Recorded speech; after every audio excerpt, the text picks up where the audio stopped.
Personas normales, personas incluso perfectamente integradas y trabajadores con funciones de relación con los demás, sin embargo pueden ser a veces enormemente hoscas y ajenas al trato social. Algunas de ellas pueden desarrollar lo que se llama fobia social. Vamos a preguntar a Marian Rojas si nos puede pasar esto y qué rasgos tiene. Buenos días, Marian. Buenos días, Cristina, ¿cómo estás? Pues es un tema muy interesante la fobia social porque es muy frecuente. Las cifras dicen que entre un 3 y un 13% de la población, o sea, estamos hablando casi que una de cada 10, puede tener tema de fobia social. ¿Qué es la fobia social? Pues es un fuerte temor, un temor persistente, que es irracional y que es enorme y es excesivo, que se desencadena por la presencia de una situación social específica. Es decir, te entra un pánico, una sensación de ansiedad, de angustia brutal cuando te relacionas con ciertas personas por el temor a ser observado y juzgado por los demás. Entonces, claro, ¿qué sucede con la fobia social? Que evitas situaciones sociales. Este es el problema, ¿no? Es decir, por algo, ahora entraremos las causas, por algo que sucedió, de repente no quieres relacionarte con gente, no quieres hablar en público, no quieres que te pregunten en clase, no quieres que tu jefe de repente te diga que digas unas palabras delante de todo el departamento. Todo lo que requiere verte con alguna persona en particular o en algunas situaciones sociales, pues ser una boda, un bautizo, lo que sea, te genera una ansiedad anticipatoria por el miedo a que estés en esa situación y te observen, te juzguen, te humillen y no lo puedas controlar. Entonces, esa ansiedad anticipatoria es tan inmensa, el miedo es tan grande que evitas eso a toda costa. Entonces, la fobia social típica. Sí. Entonces, claro, son personas que en cierto sentido están como discapacitadas para acudir a un cóctel, para tener un agrado en un encuentro masivo, para acudir a un meeting o una manifestación. Todo esto lo evitan. Bueno, sobre todo es porque es una persona que intenta tener una vida normal y adaptada en todas las circunstancias de su vida, pero cuando tiene que hacer algunos actos sociales, esa persona se bloquea. Se bloquea antes y entonces eso le impide pues hacer vida normal, social. Es decir, no quiero ir a este cumpleaños, no quiero ir a este lugar. Suele empezar en la adolescencia y suele surgir en gente tímida. Es decir, la timidez y la fobia social van muy unidas de la mano. Una persona que es tímida y entonces que le cuestan las relaciones y de repente, estoy pensando en una paciente que vi hace unas semanas, que toda la vida ha sido muy tímida y ha desarrollado en los últimos años una fobia social. Pero hay un punto de inflexión y es que un día, pues primer trabajo, llega a todo el departamento en la empresa y de repente dice, bueno, esa es la nueva, di algo de ti, ¿de dónde? Y la otra, que es más tímida, le dio un ataque de ansiedad y se quedó sin hablar, o sea, literalmente perdió el habla.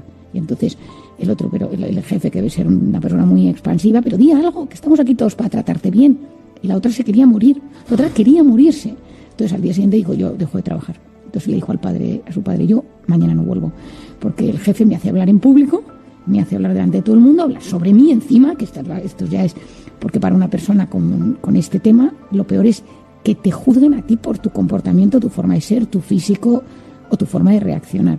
Entonces no quería ir. Entonces, bueno, el padre pidió cita, ¿no? en un psiquiatra, la estuvieron ayudando, pero diferente a lo largo de la vida ha vuelto a recaer, ¿no? Pues por diferentes circunstancias. Son más sensibles a la opinión de los demás. Entonces, son gente que en general tiene que trabajar su sensibilidad porque perciben amenaza en cosas que a veces no hay. Seguro que voy a este sitio y me pasa que tengo que decir esto, alguien me ve, me hacen esta pregunta sobre este tema de mi vida, ¿no? Como el otro día una paciente que ha suspendido las oposiciones y entonces es muy tímida y tiene ataques de ansiedad a veces en situaciones sociales.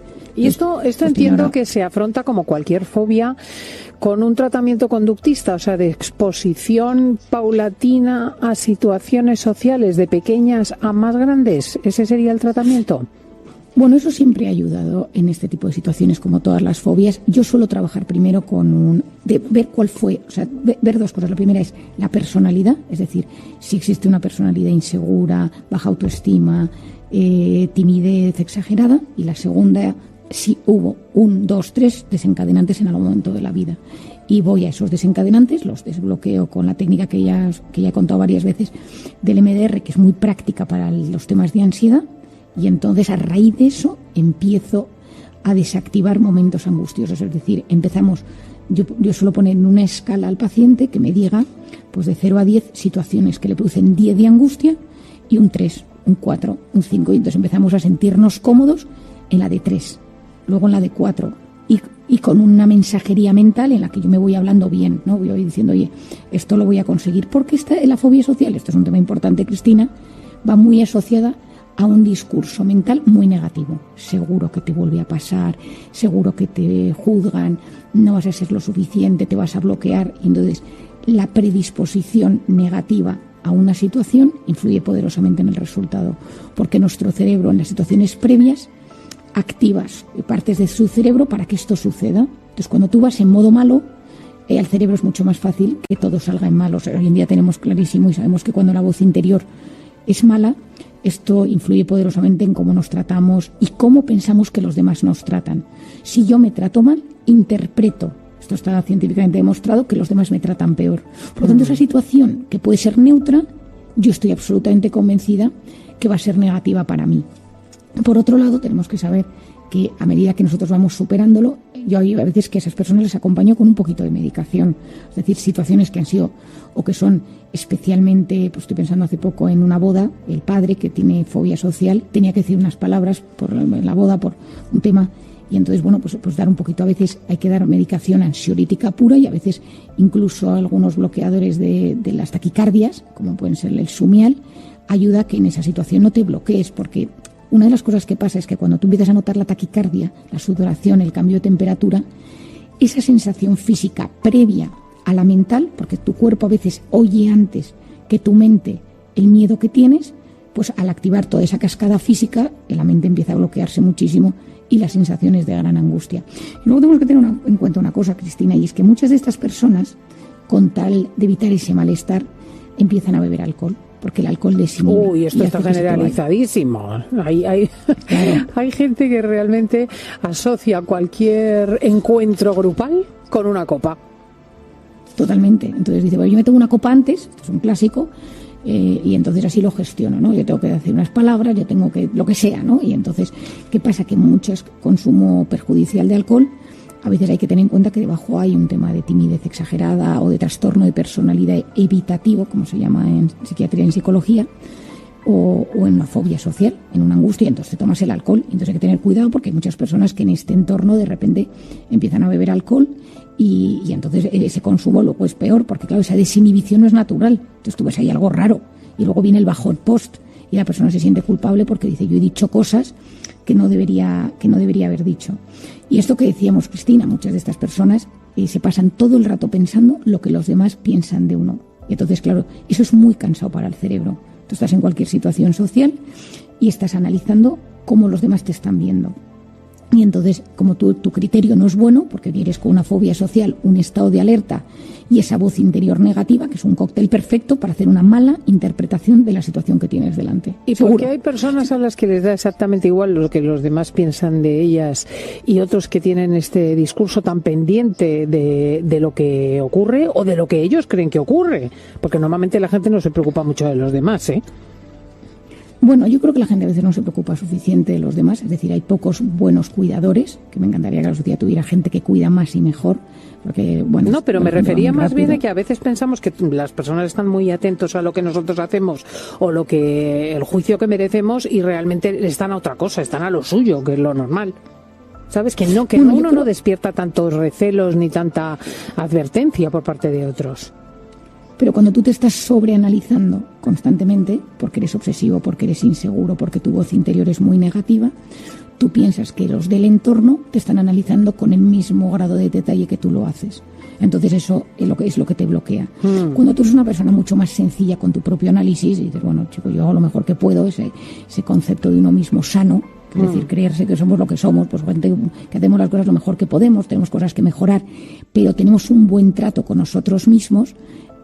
Pensamos que las personas nos tratan de esa forma equilibrada, pero cuando nosotros nos tratamos con ese análisis minucioso, nos hablamos mal, estamos constantemente juzgando cada cosa que hacemos, avanzando algo negativo que nos va a suceder, eres culpable, no lo hiciste bien, te han mirado mal, te han humillado, tú automáticamente ves que los demás lo hacen igual.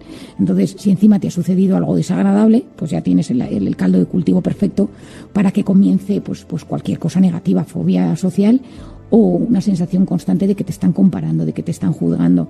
Y yo muchas veces, seguro hay chistes y cosas que dicen, ¿no? O sea, tú lo que tienes en tu cabeza y lo que está pasando en la realidad. El de enfrente está pensando en lo suyo, en que va a ir a ver, en que va a haber un partido de fútbol, y tú estás pensando en no me quiere, no me trata bien, le parezco una persona sosa, y te estás...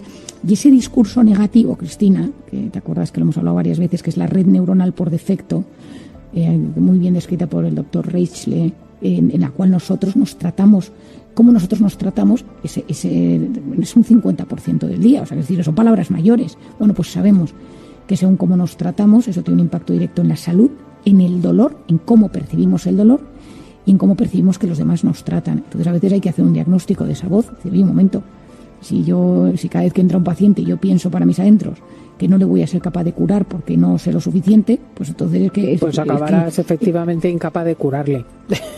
Y a veces hay que investigar si hay una causa o si es un tema de personalidad o es por un desgaste de uno mismo, que uno está agotado por la propia vida y de repente, cuando uno está muy cansado, muy saturado, Cristina, esto también se lo digo a nuestros oyentes porque a veces llegamos a épocas del año muy, muy cansados y saturados, es como una cascada de pensamientos negativos donde nos empezamos a tratar peor. Y ojo con hacerle demasiado caso a esa voz interior porque nos perjudica mucho. Pues recordadlo, la voz interior peligrosa. Gracias a Marian Rojas por llevarnos todos los sábados al diván. Que disfrutes mucho todavía del fin de semana. Muchísimas gracias, Cristina, y un gran abrazo a nuestros oyentes. Un abrazo, adiós.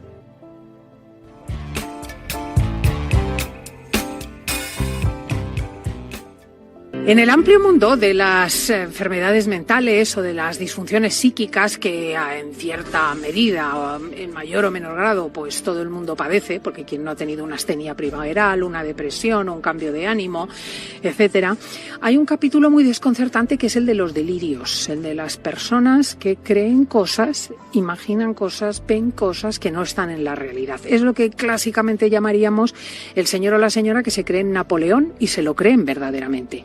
Vamos a ver cómo se puede vivir con esto, si tiene remedio, de dónde sale. Nos vamos al diván con Marian. Muy buenos días, Marian Rojas.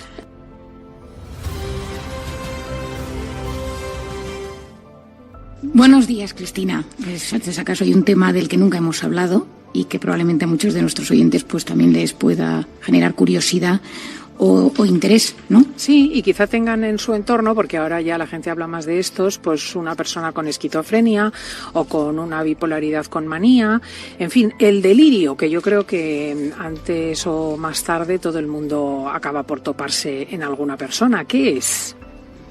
Bueno, lo primero que tenemos que saber es que el delirio es un trastorno del contenido del pensamiento, que es resistente a algo evidente. Es decir, son falsas creencias. Esto es diferente a la alucinación, que es lo que la gente suele confundir, ¿no? ¿Tiene una alucinación o tiene un delirio? La alucinación es una percepción falsa. Entonces, por ejemplo, tú ves algo que no existe, tú sientes, tú oyes voces, lo clásico es escuchar voces, propio de la esquizofrenia o algunos trastornos psiquiátricos graves, y eso es una alucinación. En cambio, el delirio es cuando es el contenido del pensamiento el que se transforma. Entonces, cuando tú tienes un trastorno delirante, como lo decimos en el manual de psiquiatría, pues son ideas delirantes por lo menos de un mes de duración.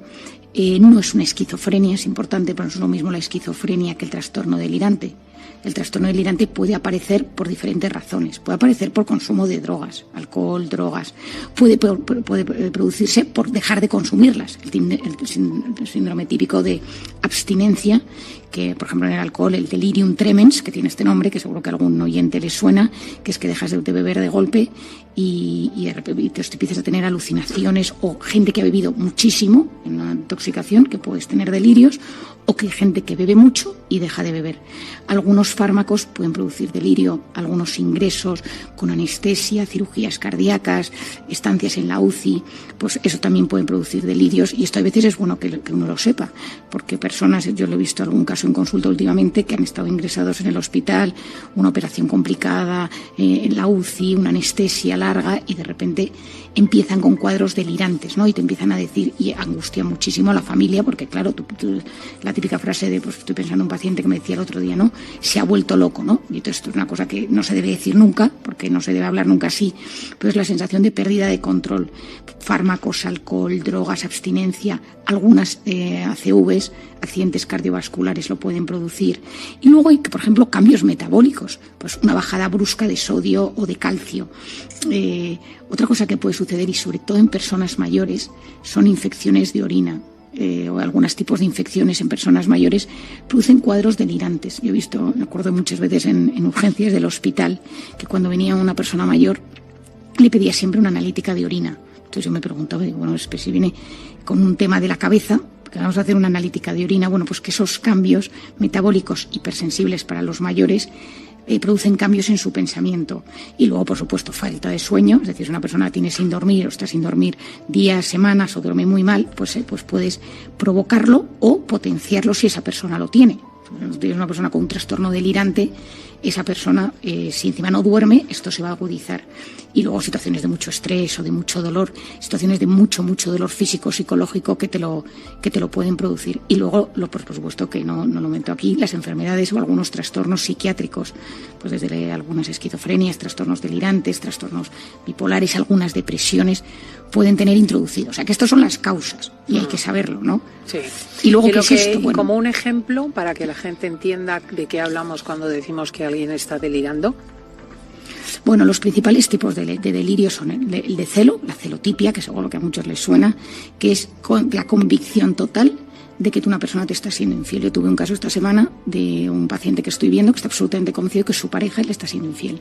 Y entonces todo lo relaciona con esa infidelidad. Yo he llamado a su pareja, he hablado con ella, le he preguntado, nos hemos reunido. Y me dice, María, estoy preocupado porque esto es un tema delirante, es decir, es una cosa que no es real, pero se le ha metido el pensamiento, le distorsiona la realidad, la forma de ser, y está absolutamente convencido, y es una celiotipia del libro, ¿no?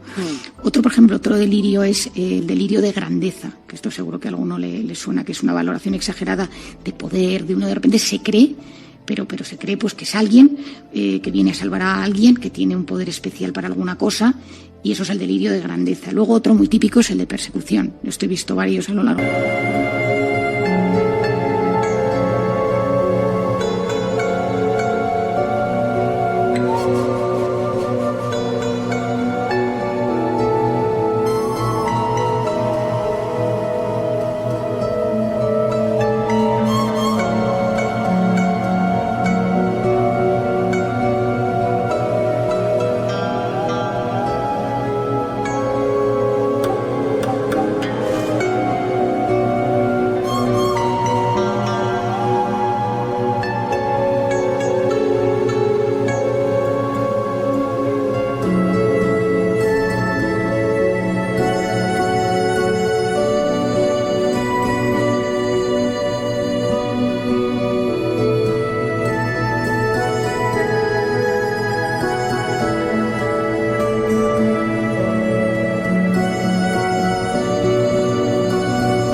Que son pues gente que siente que la están persiguiendo y entonces hay un complot de persecución por alguna razón, ¿no? También he visto uno esta semana, pues una persona que estaba en un barco de vacaciones con su pareja y sus hijos y de repente sintió que había un grupo de personas del barco que venían a matarle.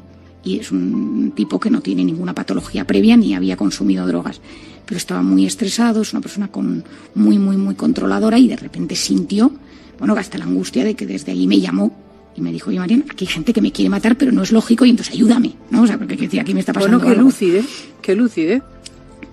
Bueno, es que hay algunos, esto es una cosa importante que tenemos que saber, y es que a veces, y esto es una cosa importante, a veces en esos delirios las personas tienen la capacidad de darse cuenta de que hay algo fuera de la realidad. Luego hay lo que se llama la idea delirante somática, y es decir, la gente que piensa que alguna parte de su cuerpo está mal. Los que tienen una parte que no funciona bien, que tengo la nariz torcida, que la oreja. A veces estas personas acaban en los cirujanos plásticos, ¿no? Yo he tenido algún paciente, me acuerdo de uno que pues había operado unas 10 veces de la nariz, de la boca, del mentón, porque tiene la convicción de que está torcida su mandíbula. Y estos convencimientos, a veces delirantes, hacen que estas personas pues tengan problemas muy serios y trastornos corporales, porque estás absolutamente... De hecho, algunas anorexias acaban siendo delirantes y se las trata incluso pues con algún antipsicótico, porque es la medicación de los delirios, para ayudar a que estas personas vuelvan a tener el pensamiento ordenado, ¿no? Luego, la idea delirante erotomaníaca. Esto justo vi hace un mes a un caso de una paciente mía que está absolutamente convencida que hay un futbolista enamorado de ella y que en el fondo la sigue y tal, una historia que no se sostiene, pero tiene el convencimiento. Luego también hay delirios de que estás siendo controlado por alguna fuente externa, que los pensamientos no son propios, eso angustia muchísimo. Entonces, bueno, o sea, tenemos que entender que hay una cosa que es el delirio y luego tenemos que saber que hay otra cosa que son las alucinaciones y otras cosas que son las obsesiones. Porque hay gente que las confunde, es decir, dice, bueno, esto es una obsesión, esto es una idea sobrevalorada de un tema, o cómo es, ¿no? Que yo creo, Cristina, que esto es un tema para que nuestros oyentes entiendan. Es verdad que hoy es más psiquiátrico de lo normal, pero a mí también me gusta que ellos que nos escuchan lo sepan. En las ideas obsesivas la puede aparecer en personas que jamás han tenido las personas una patología psiquiátrica. Puede ser gente un poco obsesiva, un poco desconfiada, pero son pensamientos o imágenes persistentes que se meten en la cabeza. Tengo que hacer esto, tengo que limpiar esto, tengo que hacer... pero es una obsesión y uno es consciente de que eso le angustia y lucha contra ese pensamiento. Esa es la idea y el camino del delirio. Uno no es tan consciente de esto, en general, y se ve arrastrado por el delirio y está convencido de esa realidad. Entonces, esto es una de las grandes diferencias entre uno y otro. ¿Y con todo esto qué podemos hacer? Bueno, pues como siempre, Cristina, lo primero de todo es buscar ayuda, ¿no? Y si uno nota que alguien de la familia tiene esto o que nos pasa, que pidamos ayuda, porque la ventaja es que en la psiquiatría, en la medicina interna, incluso en los neurólogos, médicos de cabecera, tienen mucha experiencia, porque es algo que puede aparecer desde una demencia hasta un cuadro farmacológico. Cuando tú en urgencias viene una persona de golpe con un delirio, que empiezas con analítica de sangre, incluso puedes hacer una resonancia magnética. Estoy pensando en un caso una vez que tenía un tumor cerebral y empezó con un delirio, ¿no? Y hay que ver por dónde viene. Y en general hay tratamiento. Es decir, tenemos que ser conscientes que pues a veces son tratamientos más largos, a veces tienen que tener tratamiento de por vida. Y luego una cosa que yo recomiendo, me ha pasado alguna ocasión con mi padre, algún paciente que he visto con él, pacientes que han tenido un delirio crónico, un trastorno delirante crónico, y de repente les quitas el delirio y esa persona se siente vacía. Es decir, si tu sentido de vida es pensar que alguien está enamorado de ti y que tú lo ves en todas partes, ese enamoramiento, y tú a esa persona le curas de ese delirio, le dejas un vacío existencial. Porque esa persona, su delirio es su vida. Entonces tienes que sustituirlo por...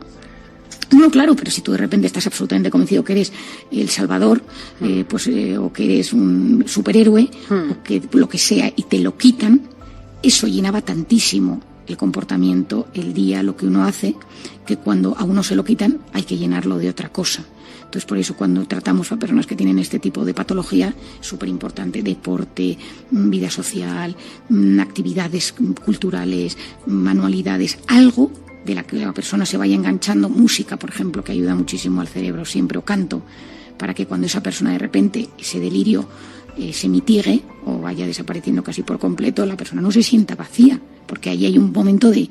Entonces, ¿cuál es el sentido de mi vida? Yo llevo meses, años luchando o pensando, teniendo una creencia sobre un tema de forma súper potente, y de repente esto ha desaparecido de mi cabeza, y entonces, bueno, ¿yo qué he hecho con mi vida? Y entonces eso genera muchísima ansiedad, y hay que tener en cuenta que todo este tipo de delirios tiene mucha carga afectiva. Es decir, predomina, entra en nuestra cabeza y nos invade. Y entonces uno no lo puede controlar. No, es un tema, Cristina, bastante angustioso. ¿Y las personas que han padecido esto o que lo padecen en algún momento se pueden curar? Quiero decir, pueden llegar a tener una vida perfectamente lúcida y normal y equilibrada y trabajar como los demás. El tema es cuál es la razón. Es decir, si es porque esa persona tiene un trastorno bipolar, tiene una esquizofrenia, un trastorno delirante crónico, pues a veces esas personas ya han tenido un deterioro en su vida y les cuesta pues volver a esa vida 100% normal. Pero lo suyo es conseguir que esa persona tenga la vida lo más adaptada posible. Por otro lado, que esa persona sepa cuáles son las luces de emergencia cuando las cosas empiezan a ir mal.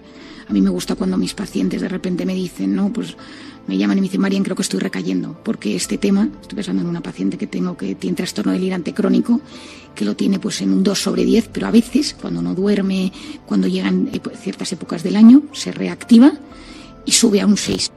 Nunca ya sube a 10 como estuvo cuando yo la conocí, pero es verdad que ella se angustia, ¿no? Y dice, Marian, cuidado. Bueno, pues ayudar a que esas personas tengan conciencia de sí mismas y ayudarles, y que si tienes que tomar medicación, pues que no la dejes, ¿no? A veces es que tienes que tomar medicación de por vida y a veces no es fácil. Pues es precioso esto también, porque aprendemos a ir conviviendo con la enfermedad mental, de la que gracias a Dios cada vez se habla más. Marian Rojas, muchísimas gracias y muy feliz sábado todavía. Pues muchísimas gracias y, como siempre, un gran abrazo a nuestros oyentes. Adiós, adiós.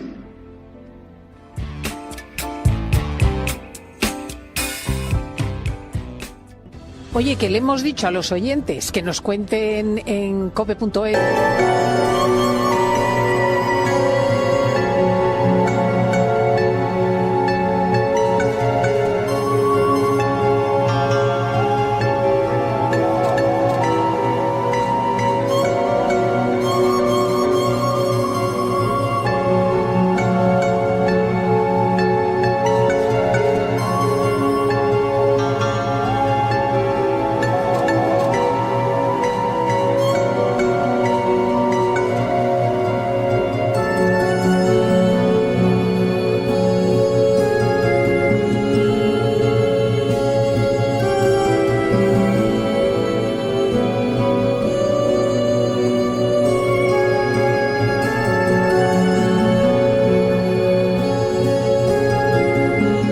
En fin de semana, las preguntas que plantearían a Marian Rojas, y se ha puesto el diván de Marian ardiendo al rojo vivo.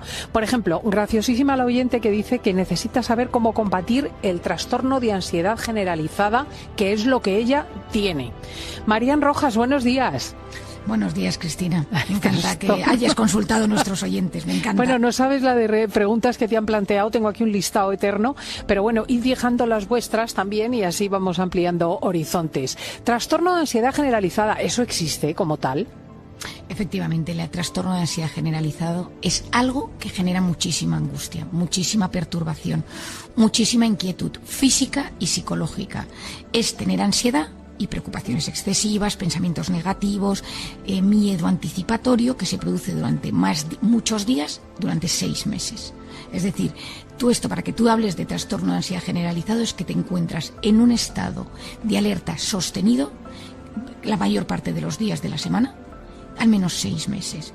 Entonces, qué importante que pongas un plazo, porque por ejemplo ahora con esto de lluvia, sol, hay gente que se pone muy nerviosa, yo por ejemplo, pero claro, si te dura medio día, pues es que eso tampoco tiene importancia. Es importante ver que se consolida en el tiempo. O sea, sobre todo es que tú notas que llevas meses que no te relajas y que tienes un estado de nerviosismo e inquietud que no puedes controlar y que tu cuerpo y tu mente están alterados. Es decir, a la persona que le sucede no puede controlar sus preocupaciones y pensamientos negativos u obsesiones. Tiene síntomas, por ejemplo, que pueden ser inquietud, sensación de estar atrapado con los nervios de punta, que estás en un estado como que quieres escapar constantemente, te notas muy cansado, te cuesta concentrarte o te cuesta mantener la mente en paz, estás irritable. Muscularmente te sientes en tensión, contracturas, dolores, todo el cuerpo está en tensión. Luego esto lleva al sueño. Entonces, ¿qué es lo que tiene este trastorno de ansiedad generalizado? Cuando algunos se lo diagnostican en el médico o el psiquiatra, lo que tenemos que saber es que el médico lo que está percibiendo es que llevas con ansiedad mucho tiempo y que tu organismo tiene dificultad para relajarse, para calmarse, para entrar en un estado de paz o de quietud en instantes del día. Es decir, tú puedes tener ansiedad en momentos puntuales, pero irte a correr, a tomar algo con los amigos y notar que se te pasa. Pero si tú te vas a ver a tus amigos y notas que no estás a gusto, yo me querría ir de aquí, estoy súper incómodo, notas taquicardias, el cuerpo te empieza a jugar una mala pasada, te hablan y notas que no te estás enterando de lo que te dicen, puedes estar, si esto se prolonga en el tiempo, en este estado de ansiedad generalizado. A veces se origina por un ataque de ansiedad, que de repente un día tienes un ataque fuerte de ansiedad y el cuerpo como que se queda en estado ya de activación de la ansiedad. Y entonces no tienes ataque de ansiedad, que es cuando ya esto se te dispara y se te descontrola, pero notas que tu cuerpo es incapaz de repararse y de recuperarse. Se ha quedado como tocado de alguna manera. En otras ocasiones es porque llevas con estrés mantenido durante mucho tiempo y empiezas con un estrés tolerable, más o menos controlado, y de repente dejas de controlarlo. Y ¡bumba! Estás en una sensación de incomodidad constante. Bueno, los síntomas físicos te he dicho unos cuantos, pero te puede temblar el párpado, puedes notar que te tiembla la mano, que el cuerpo, que no estás dueño de tu cuerpo, que se te duermen partes de tu cuerpo, la cara, o sea, es muy angustioso, Cristina. Es una sensación y por supuesto, cuando estamos hablando de esto, es fuera de drogas, tratamientos, porque es verdad que hay algunas drogas, lógicamente, que producen efectos de estos, ¿no? Pero suele ser por estados de estrés mantenidos. Y el paciente que te cuenta, pues que no se puede adaptar, que cada vez que llega a una situación en su día a día, está como fuera de contexto y te bloquea.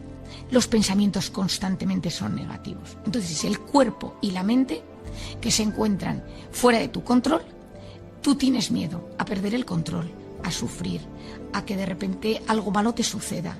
Eres incapaz de ilusionarte con las cosas. Tiene mucho que ver con la amígdala cerebral, que es el centro de la gestión emocional, que Daniel Goleman, el psicólogo americano, lo llama el secuestro de la amígdala. Y entonces en ese momento tú dejas de poder controlar, porque tu corteza prefrontal, que es la zona que se encarga de prestar atención, de tomar decisiones, de enfocarte, de meditar, está fuera de juego. Y entonces, claro, lo que tú notas es que te controla el miedo, que te controla la ansiedad. También se puede dar en personas que sean más ansiosas, más tímidas, más evitativas, personas que tienen pocos recursos para la gestión emocional, y ante algo que les sucede o un evento puntual que se activa o constantes microeventos, esa persona activa este estado de ansiedad generalizado. A la larga genera muchísima tristeza y un agotamiento terrible, porque los estados de estrés mantenidos, por lo tanto, un trastorno de ansiedad generalizado en el tiempo, producen tristeza, una especie de que tu cuerpo pierde ilusión. Esto es por todo un mecanismo neurobiológico muy interesante, pero el cuerpo de repente no tiene ilusión. Y entonces tú llevas mucho tiempo con ansiedad y dices, pero también estoy triste. O sea, no es solo ansiedad. Sí, que ya es una depresión inducida, ¿no? Efectivamente, es un estado de... Entonces, ¿qué hay que hacer ante esto? Porque si algún oyente dice, oye, pues a mí esto me pasa o llevo tiempo que me pasa.